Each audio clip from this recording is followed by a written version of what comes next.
brought to you by Silver Pumps. Top quality और consistent performance के लिए सिर्फ सिल्वर पंप नाम याद रखना।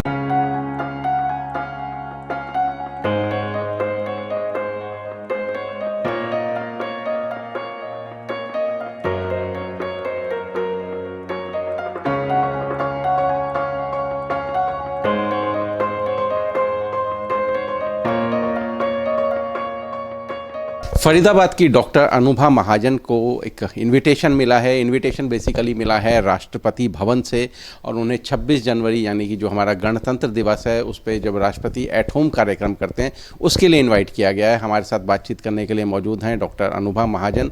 बात करते हैं उनसे कि क्या वजह है जिसके लिए उन्हें इन्विटेशन मिला है। सबसे पहले आपको बधाई और धन्यवाद। जानना चाहेंगे कि इस इन्विटेशन की वजह क्या है। दरअसल मैं एक एनजीओ चलाती हूँ, उस एनजीओ का नाम क्रॉनिक पेन इंडिया है।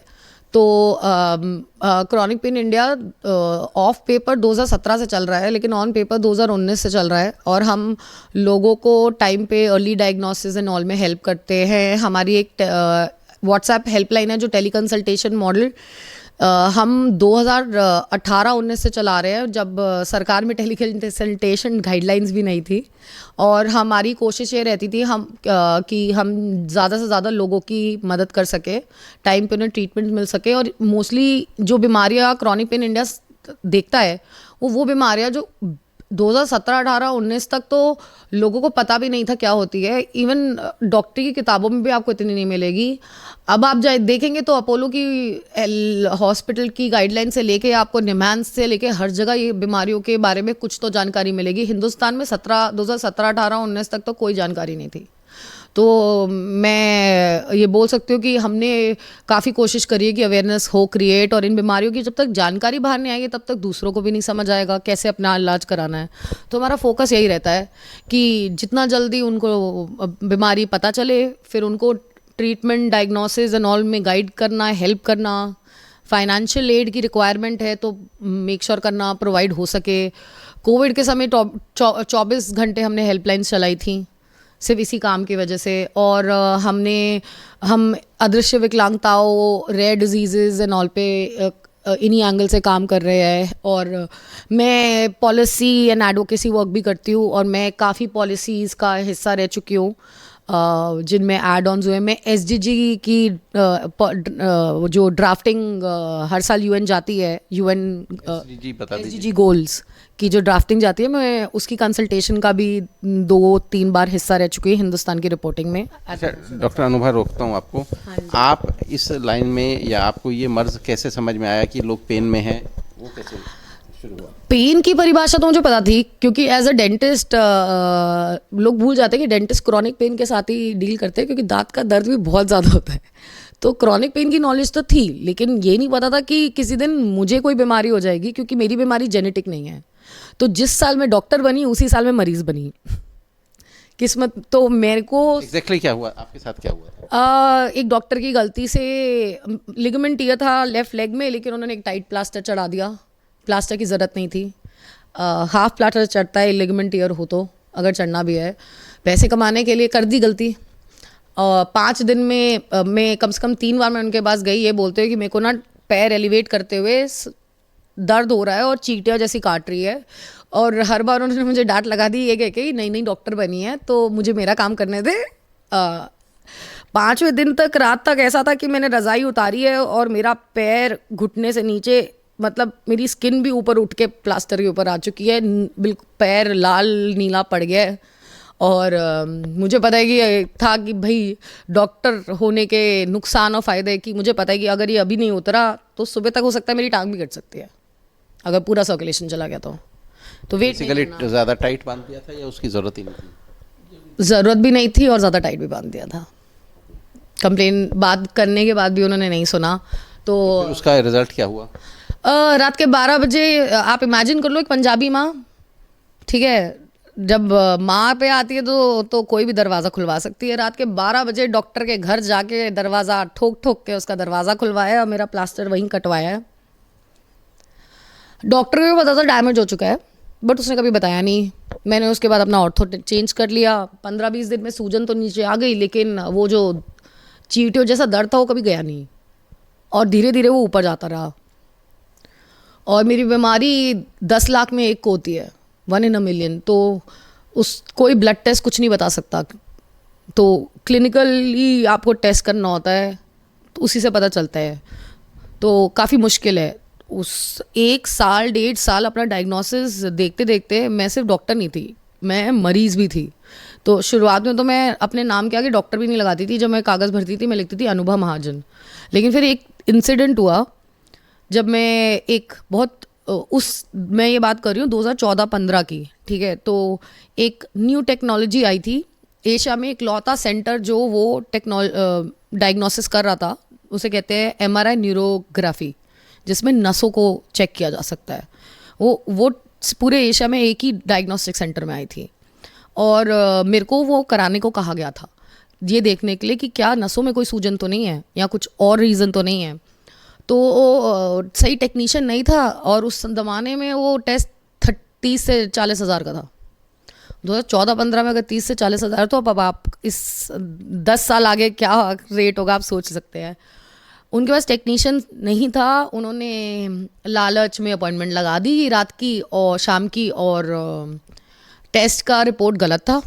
और मेरे मम्मी के फ़ोन पे फ़ोन आया, मम्मी वो इंग्लिश में बात कर रहे थे तो मम्मी को समझ नहीं आया, तो मैंने फ़ोन ले लिया, और उनको लग रहा था वो मेरी माँ से बात कर रहे, लेकिन बात वो मुझसे कर रहे थे। और उन्होंने कहा मैडम हमें ना टेस्ट रिपीट करना पड़ेगा, क्योंकि हमें लगता है शायद आपकी बेटी की टांग में ट्यूमर है। ट्यूमर यानी कैंसर। 24 घंटे मेरा दिमाग घूम गया, ना मैंने मम्मी को बताया ना पापा को कि क्या बोल रहे वो। मैंने कहा कल टेस्ट के लिए चलते हैं, क्योंकि अगेन वही टेस्ट हुआ या उसके लिए दोबारा पे किया? नहीं, तो डॉक्टर होने का मैंने MRI न्यूरोग्राफी के बारे में पढ़ा, जब दिमाग थोड़ा ठीक हुआ, केस स्टडीज़ निकाली, पबमेड पे पढ़ी क्या होता है, प्रोसेस क्या है। और सुबह जब मैं गई तो मैंने उन्हें अपना पूरा नाम बोला। मैंने कहा मुझे पहले आप MRI की रिपोर्ट दिखाओ, अगर मुझे उस रिपोर्ट को देख के लगा कि वो गलत है तो मैं टेस्ट रिपीट करूँगी और मैं पूरे पैसे दे दूँगी, ठीक है। तो उन्होंने कहा मैम आप कैसे पढ़ सकती हो? मैंने कहा मेरा पूरा नाम ना डॉक्टर अनुभा महाजन है, मुझे MRIs पढ़ने आते हैं। उसके बाद रिसेप्शन पूरा हिल गया, सन्नाटा बैठ गया, कोई रिपोर्ट निकाल के बाहर लाने को तैयार नहीं था। डायग्नोस्टिक सेंटर का फाउंडर हेड आ गया, वो मेरी मॉम से माफ़ी मांग रहा था। उन्होंने खुद अपने सामने टेस्ट कराए, और जहाँ 24 घंटे में रिपोर्ट मिलती है वही 2 घंटे में रिपोर्ट मिल गई सही। तो कहीं ना कहीं ये पूरा जो आपके साथ 2 इंसिडेंट्स हुए, कहीं ना कहीं जो मेडिकल प्रोफेशन है उसकी जो कमियां या जो उनकी जो लापरवाहियां हैं, या जो जिस तरह से वो मिसलीड करते हैं। नहीं, जब आप डॉक्टर की तरह देख रहे होते हो ना, और जब आप डॉक्टर बनने जाते हो ना, तो आपको लगता है कि आप ना लोगों की जिंदगियां बचाओगे, आप लोगों की मदद करोगे, उनको बेटर क्वालिटी ऑफ लाइफ दोगे। लेकिन सिस्टम मैनेजमेंट, और आप को ये नहीं पता होता कि नए नए डॉक्टर बन के जब आते हो कि असली हेल्थ करप्शन होती क्या है। इससे वो भटक जाएगा। एग्जैक्टली ये जो आपका जो सब्जेक्ट है इनविजिबल डिसेबिलिटी, ये एग्जैक्टली क्या है, इसके बारे में थोड़ा बताइए। इनविजिबल डिसेबिलिटी यानी हिंदी में अदृश्य विकलांगता है। एक तरह से देखा जाए तो बहुत सारे केसेस है। अब नाम हम 1000 दे सकते हैं, लेकिन सबसे कॉमन एग्जांपल्स अगर मैं दूँ, नसों की बीमारियाँ आधी से ज़्यादा इनविजिबल डिसेबिलिटी कहलाती है, क्योंकि इस समय के बाद एक समय आता है जब वो आपकी मसल्स और आपके मूवमेंट एंड ऑल पे इम्पैक्ट करने लग जाती है। ऐसे ही हीमोफीलिया, थैलेसीमिया जैसी बीमारियाँ भी इनविजिबल डिसेबिलिटी कहलाती है। डायबिटीज़ भी एक तरह से एक इनविजिबल इलनेस ही है। और अगर हम आगे बात करें तो जो लोग सुन नहीं सकते, जब तक आपको पता ना हो कि आप उसे पहले से ना जानते हो और अचानक से आपसे टकरा जाओ और वो आपको जवाब नहीं दे पा रहे, तो आपको कैसे पता कि वो क्या है? वो भी इनविजिबल डिसेबिलिटी है। विजुअल इम्पेयरमेंट यानी ना देख पाना, हर कोई 100% विजुअल इम्पेयर नहीं होता है। कुछ लोगों का की ब्लाइंडनेस विद टाइम समय के साथ आती है। तो किसी का पेरिफेरल विजन लॉस होता है, किसी का लो विजन हो जाता है, लेकिन वो हर बंदा स्टिक लेके नहीं घूम रहा। 100% विजुअल वाला घूम रहा होता है, वो भी इनविजिबल डिसेबिलिटी है। अच्छा डॉक्टर अनुभा, ऑटोनोमिक कंडीशंस भी आती है जिनके बारे में कोई बात ही नहीं करता है। आपने कब तय किया कि मुझे लोगों की मदद करनी है? 2016-17 में मेरा ये हाथ इम्पैक्ट हो गया था, और मैं काफ़ी बुरे दौर से गुजर रही थी, जहाँ पे मुझे हरासमेंट, बुलिंग सब झेलनी पड़ रही। मैं अपनी मास्टर्स कर रही थी। मेरी बीमारी को मेरे खुद के डॉक्टर्स डिपार्टमेंट में रिपोर्टें देखने के बाद भी ये कहते थे कि ये मानसिक तौर पे बीमार है, बस बना रही है। मुश्किल समय था और मेरे को खुद सपोर्ट की ज़रूरत थी, तो मैं सपोर्ट ग्रुप हिंदुस्तान में ढूंढ ढूंढ के थक गई। लौट पीट के यूएस या यूके का सपोर्ट ग्रुप ज्वाइन किया। फिर अपने ही दोस्तों से बात हो रही थी, मैंने कहा हमारे हिंदुस्तान में सपोर्ट ग्रुप्स क्यों नहीं है?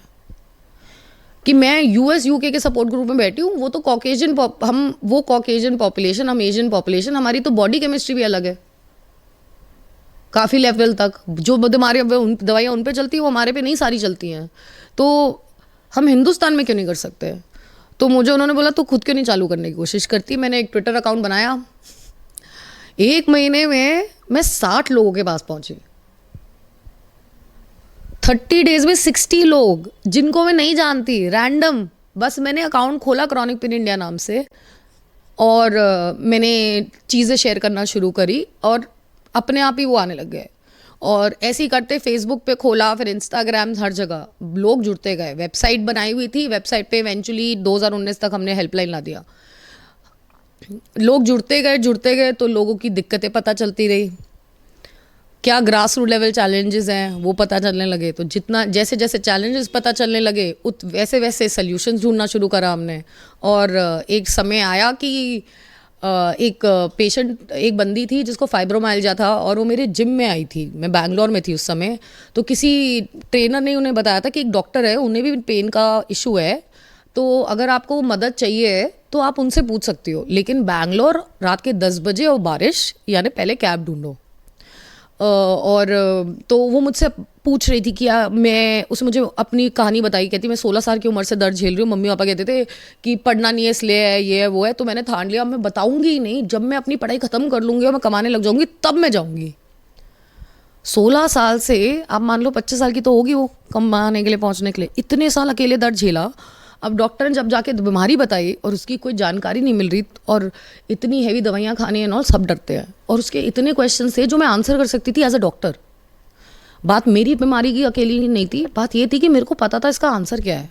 अच्छा, अभी बीच में रोकता हूँ। अभी आप कितने लोगों तक पहुँची हैं, कितने लोगों को मदद पहुँचाई है और मदद किस तरह से होती है? हम हमने पिछले 6 महीने से डेटा स्टैटिस्टिक्स नहीं कैलकुलेट किया, बट उससे पहले तक का हमारा स्टैटिस्टिक्स 45 to 50,000 पीपल है, जिसमें से 6,000 से 10,000 लोग तो हमारे हेल्थ कैंप्स के अंडर ही आते हैं।